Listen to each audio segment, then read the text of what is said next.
Hello beautiful soul! Welcome back to my channel. This is my channel. I'm from Japan, Kaban, Capricorn. This reading is for you. Tingnan natin na iyong November 2025. Maraming salamat muna sa mga subscriber, new subscriber, cross-watcher, at sa mga bagong pasok dyan. Welcome na welcome kayo sa bahay ni Ate Ai May. Salamat din sa nakataba ng puso ninyong mga comments at sa mga nagpa-personal reading. Marami pong salamat. Kung gusto nyo na energy nyo lang talaga, ang gusto nyo makuha natin, all the details is in description below. Pakicheck na lang. Energy reading ha. General reading tayo. Kunin mo lang ang sayo at itapon ang hindi naman sayo. Maaring vice versa, energy mo, energy ng person mo, energy ng malapit sa puso mo. Nangyayari or mangyayari pala. Use your own intuition, lawakan nyo inyong isipan. Ano man ang gender mo, ano man ang edad mo, ipasok mo ang sarili mo. Tandaan nyo lagi na kayo pa rin ang makapagpapabago ng inyong buhay. Wala sa baraha, wala sa sino kundi kayo lang. Uy! Period of frustration, lesson to be learned. May sabihin, may mga frustration na magaganap by November, pero kailangan mong, ibig sabihin, yung frustration na yun, may matututunan ka. No? Or, you need to learn sa mga frustration na nagdadaan o nangyayari sa'yo this time para by November is hindi mo na ito maranasan. Diba? You need to learn. Ibig sabihin. Nasa sa'yo yun, kung saan aspeto ng buhay mo yan. A period of ill health, depression. Naku po, ito na nga.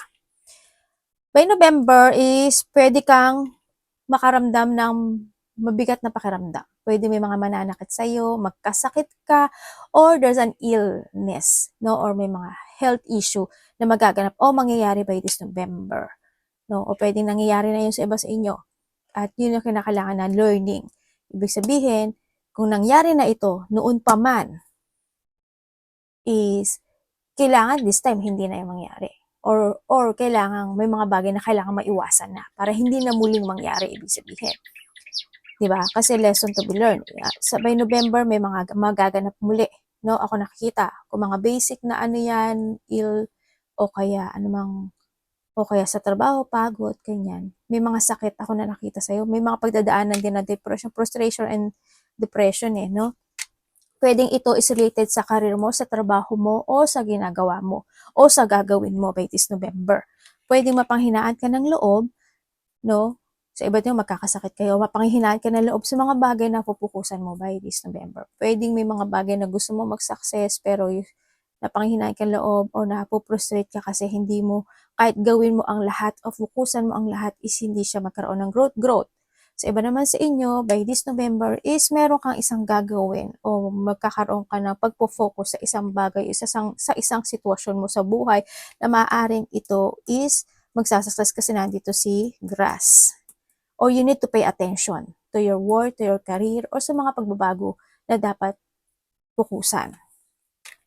Ito si learning kasi, no? An emotional, secure, loving family is important to you. Nandito talaga sa iyo na ibibigay mo ang hard work, ang effort mo, ang lahat para sa pamilya mo, para sa anak mo, para sa minamahal mo sa buhay. Kahit na ikaw ang masaktan, kahit na ikaw yung ma-depress o ma-prostrate. Basta sa kanila, okay sila. Siyempre, by this November din, ang nakikita ko sa'yo dito is may gagawin ka. Dito pag-aalaga, kasi nandito si Il, no? Ibig sabihin, kung ito is matagal na, ibig sabihin, may connected na tao sa'yo na matagal na wino-workout na maaring ito is may sakit. Maaring may taong may sakit sa part mo. Tingnan natin iba. Increase your effort if you want to achieve your goal. Ito na nga. Focus, action, know your layunin, give an effort para to achieve yung goal na yun. No? Ang sinasabi rin dito, kasi masyado iba sa inyo is mabait. Mabait eh. Ano naman ako. Masyadong mabait yung iba sa inyo, di ba?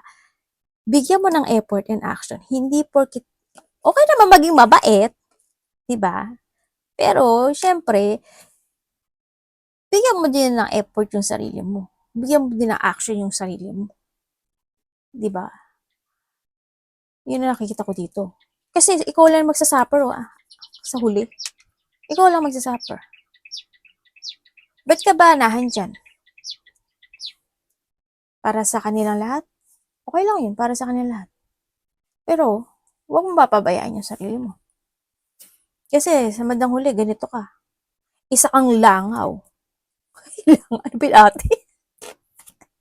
Isa kang langaw. Diba? Yan. And we have the woman. Ibig sabihin, then, maybe you're dealing or relationship with this woman. Maaaring ikaw ito. No? Or pwede rin na someone into your life na related si family. Pwedeng karelasyon, family, or someone who's connected you. Pwedeng kapatid, ganyan. Ako nakikita, or kasama sa trabaho kasi andito si career. Ibig sabihin, may tao na hihingi sa'yo ng tulong dahil meron siyang problema sa buhay niya. Either sa family niya, frustration in money, or something. May taong hingi sa'yo ng tulong.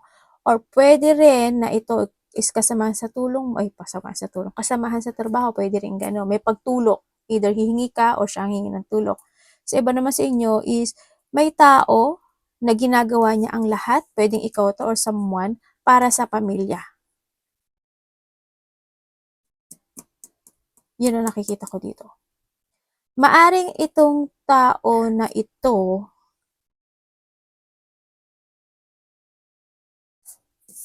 may mga, ikaw to or siya, may mga bagay na pinufokusan to increase or to achieve. Ito. Yun na nakikita ko dito. Or pwedeng itong tao na to, kung may siya is may sakit, ikaw or someone na, kasi andito si family, kung ito may sakit, maaari itong tao na to, binibigay niya ang effort and hard work niya para maging okay siya sa buhay niya. Or maging maganda. Yung takbo ng, hindi lumala masyado yung ill niya. Pwedeng ganun sa iba sa inyo. O siya yung, this person, pwedeng ikaw or siya, this person is a person who's protecting this family, relationship, or sino man sa karelasyon, ganyan, anak, or pwedeng ganun, para maging stable yung life. Mahirap, lalaki man o babae, mahirap, pero kinakaya. Yun ang nakita ko dito ha. Tingnan natin energy mo. Dito anak, dito sa balikat. Tingnan natin ang energy mo. Energy ni Capricorn. November po.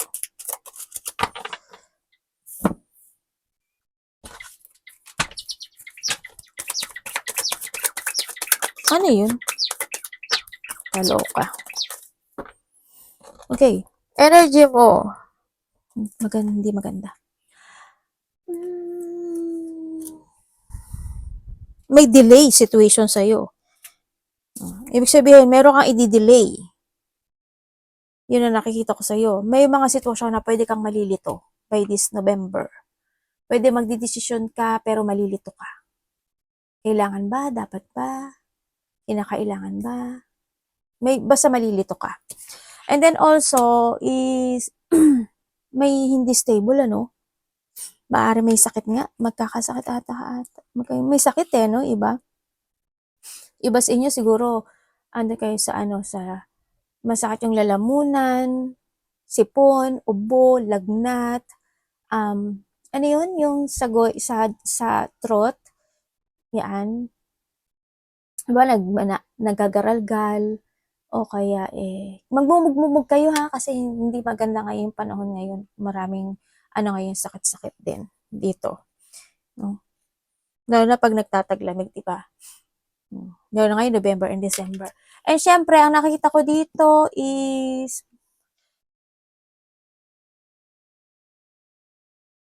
hindi ko mahirap ang hirap ng pera mo dahil bakit ganon? Ibigyan mo ng effort yun. Bigyan mo ng effort. Focus and give an effort to develop ha, pagdating sa pera. Titingnan natin yung pera mo pa rin. Yan, mapanghinaan ka ng loob by November. May mga sitwasyon, mapanghinaan ka ng loob. May frustration kasi, no? It's more on negative thinking. Siguro magne-negative thinking ka. Mga ganun, by November. Yun na nakikita ko sa'yo. May sitwasyon na sana wag naman. Yung gagawin mo in a wrong way, wag naman. Wag naman gano'n, siguro. Yan. Yun nakikita ko sa'yo. May pagbabago. May gusto kang baguhin sa buhay mo, pero hindi mo alam paano. Sabi mo. Tingnan natin ang parating. Ito lang yung iPad natin. Anong parating sa kanya, Capricorn? Capricorn. November. Ano pong parating?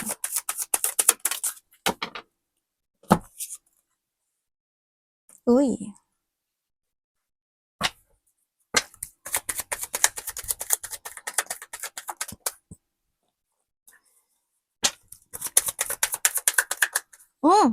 Ano yun?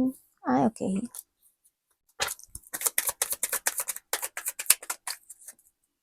Okay, parating. Uy, ang ganda. Okay, ang parating sa'yo. Ang parating sa'yo, magkakaroon ng kasiyahan.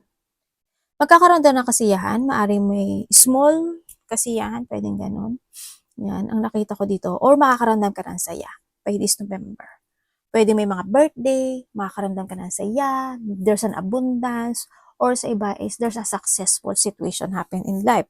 Sa iba naman sa inyo is magkakaroon ng mga bagong opportunity. Ibig sabihin, may sitwasyon na pwedeng mag-end, may sitwasyon na mag-uumpisa, pwedeng iba sa inyo. Ako nakikita sa iyo. Parating din sa iyo yan, union. Magkakaroon ng union. There's a joy, may mga bagong creation, new opportunities, new ideas, or there's a decision making na ito is pwedeng mag-success, na magsasucess talaga siya totally. May sitwasyon sa buhay mo na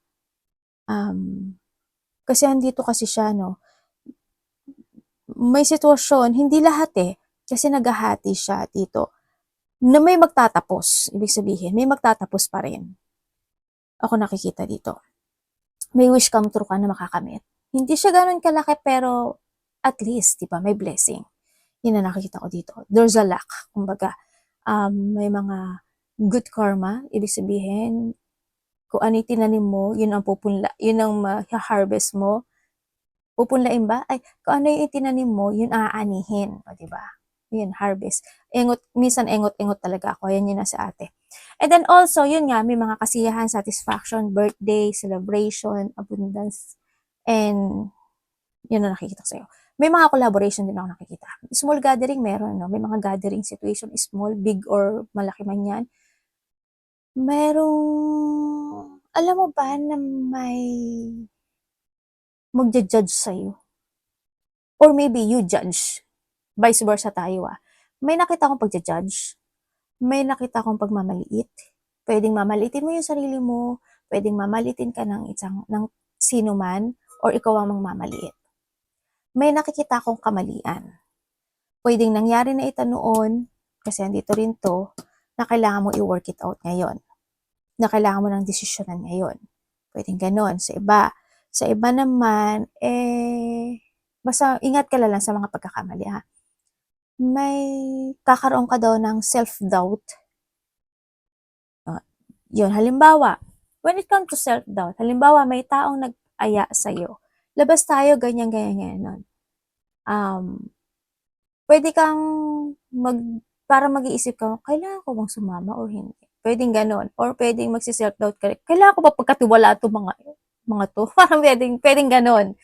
Kung ano mang self-doubt na mararamdaman mo in that November, yun na nakikita ko sa'yo dito. May mga self-doubt situation daw. Ako na nakikita sa'yo. Yun ang parating sa'yo. Ibig sabihin, may tao na kukonek sa'yo. 3, 4, dalawa to 3, pwedeng kapamilya, pwedeng kaibigan. No, may tao na kukonek sa iba sa inyo na a person who is in a distance, pwedeng nasa ibang bansa, pwedeng nasa ibang probinsya, pwedeng ganun. Yun ang nakikita ko sa'yo. Tingnan natin ang dapat, ba't ganito?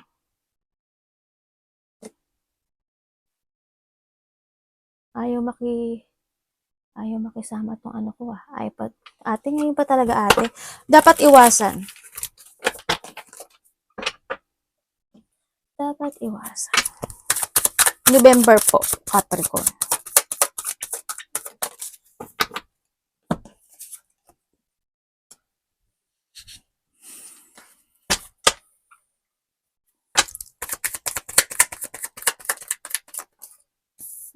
Okay. Oo, ganyan ka naman talaga. Sabi ka. Ang manalot si ate. Judgmental no? Hayaan nyo na. Okay, dapat mong iwasan. Iwasan mo. Siyempre, yung yung mahang ka lang. Yung mag-oo ka lang ng mag-oo. Ganyan. Okay, okay, okay, okay. Pag-iisipan mo pero okay pa rin ang sagot. Yan ang mga ganun sitwasyon. Ganyan. Iwasan mo yung syempre hindi mo yung kailangan mong isipin maigi. Yung desisyon mo, yung action mo, yung pagpapasya mo. Desisyon yun na nga yan. Yun, kailangan this time, minsan gamitin mo din yung intelligence mo. No? Minsan gamitin mo rin yung head mo. Down to your heart, ganyan. Iwasan mo is hindi ka magkaroon ng mga bagong plano. Hindi ka magkaroon ng strategy in life. Hindi ka magkaroon ng mga bagong pananaw sa kinabukasan. Iwasan mo pagdudahan yung sarili mo. Iwasan mo magkaroon ka ng limitation pagdating sa sarili mo. Sa iba wala kang limit, pero sa sarili mo nililimitahan mo. Limit yourself in a good way. Yun. Iwasan mo mamanipulate ka ng sitwasyon. Iwasan mo mga tao na may hidden potential sa'yo or makiramdam ka, kinakailangan. Pagdududa sa sarili, iwasan mo. Mga taong mangliling lang, pangliling lang, o mandaraya. Iwasan mo, illusion ka lang ng illusion. Manifest ka lang ng manifest, pero naghihintay ka lang naman. Hindi ka naman nag-a-action. Diba? Iwasan mo yun. Nangyayari. Ka lang hintay ng hintay.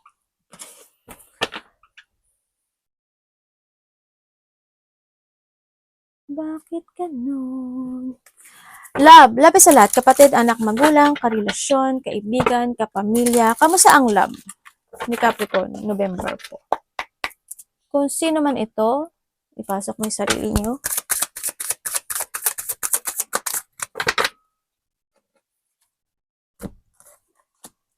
Okay, sa love. Hindi kasha yung card ko. Eight of Pentacles.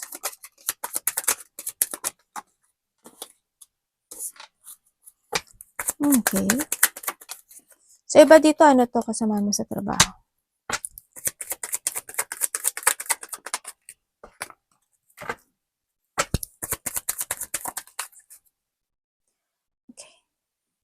Okay, when it comes sa love. Pagdating sa love, ang nakikita ko sa iba't yung kasama sa trabaho.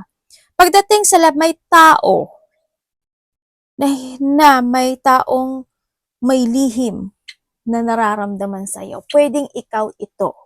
Ha? Pwedeng ikaw ito. Kasi vice versa naman tayo. Wala naman pangalan mo ito. May tao na may lihim na nararamdaman sa'yo. Maybe this is you.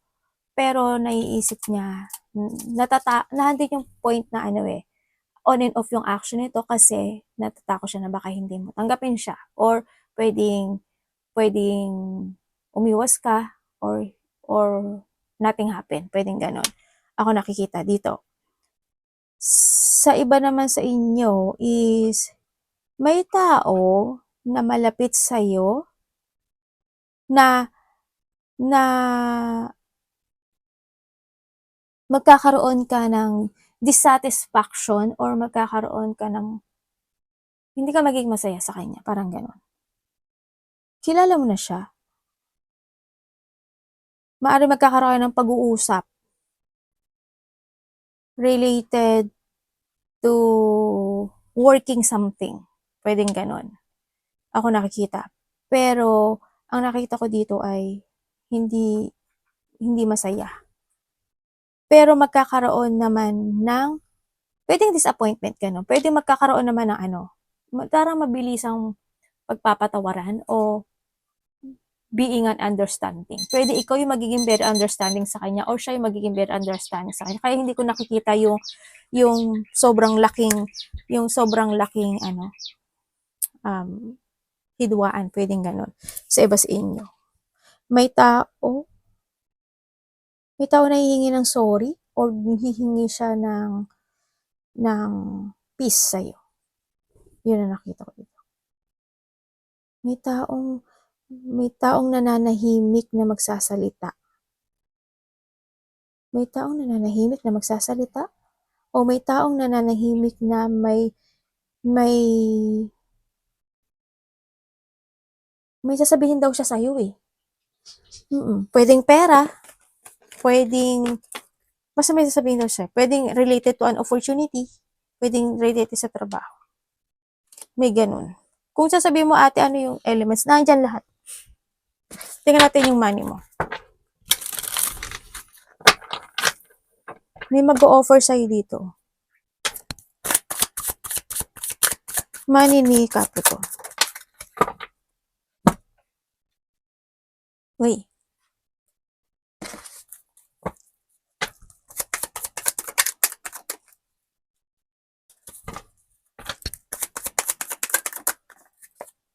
Hala?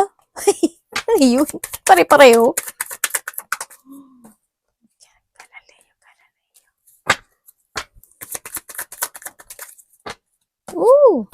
Pagdating sa pera mo, pinipilit mong balansin pero hindi, nahihirapan ka. Nahihirapan ka. Na tatapon. Hindi ka makapag-ipon. Ipon ka. Ang hirap, oo, mahirap. Ang hirap talaga mag-ipon. Ramdam ko naman ko kayo. Hirap mag-ipon na, no? Yeah, may mga sitwasyon na nahihirapan ka pagdating sa pera. Kasi, ang hirap talaga mag-ipon. Pinipilit mo namang balansehin. Kanya. Kaso kasi, syempre, alam mo kapag yun nangangailangan yung mga mahal mo sa buhay, hindi ka hindi. 'Di ba? Alam ko naman yun. Kaya pagdating sa pera mo, medyo tagilid, pero kung gusto mo talaga, masikpitan mo. Mag-ingat ka rin kasi may mga tao dito na kailangan kita. Because of kailangan kita. 'Di ba? Ikaw lang yung takbuhan sa pagdating sa pera. Kumbaga, may mga panggagamit na nagaganap o nangyayari. No? Kaya, ingatan mo yung pera mo kasi hindi ko nakikita yung may mga taong may hidden potential pagdating sa pera sa'yo or pagdating naman sa'yo, may mga sitwasyon talaga na hindi nababalanse yung pera. Ibig sabihin, pag may pumasok, lumalabas. Kung nakaipon ka, lalabas talaga siya. Yun ang nakikita ko sa'yo. Dito. Ingatan mo na lang, nasa sa'yo na yun. No? Alam mo ba na mayroong another message to na may nakikita ako na tao na magiging mapaparanoid sa'yo. Or maybe ikaw ito. May taong mapaparanoid, may taong mangiinsulto, may tao na paniniwalaan ka sa sasabihin niya or magiging rude, bastos, defensive, may tao na papaikutin ka niya. Or maybe ikaw ito. Yun na nakikita ko dito. Mayroon ako nakikita na paghihiwalay, poot, galit, hindi pagkakasundo, possessive. May taong hindi kayo magiging same page, may kawalan ng pagkakaisa. May taong makasarili. Ako nakikita. Pwedeng ikaw or someone. Advice. May nakita akong ganun. May taong nanggagamit. May taong walang bilib sa'yo o walang tiwala sa'yo. O ikaw sa kanya. O may taong hindi pwedeng pagkatiwala. Mag-ingat ka palagi. Always trust your intuition.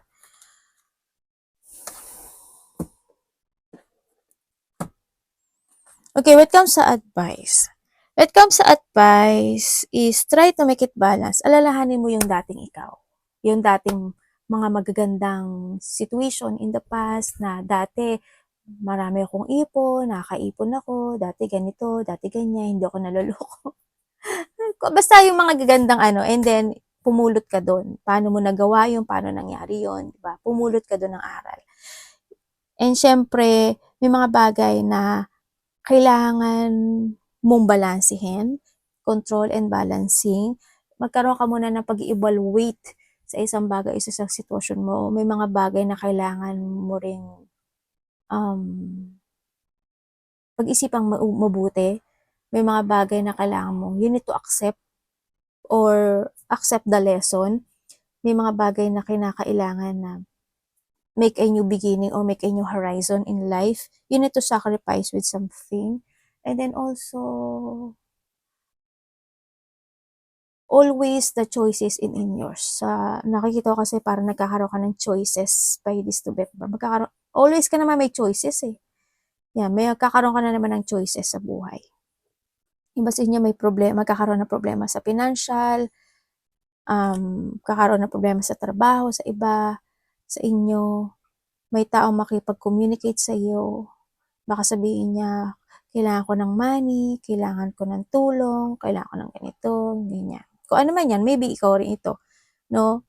O pwedeng anak mo rin, yan nakikita ko dito. There's a hardship, may hardship. Kung sa trabaho to, siguro magiging busy ka. Kasi may mga multitask at multi-priorities ka na gagawin. Baka makakaramdam ka ng pagod na, or andun yung sitwasyon na mananakit yung likod mo, masakit yung likod mo, may sakit ka sa likod. May mga ganun sitwasyon na ako nakikita sa iyo. Ingatan mo na lang yung sarili mo, ha? Magpahinga rin pag may time. Arigato namaste, God bless.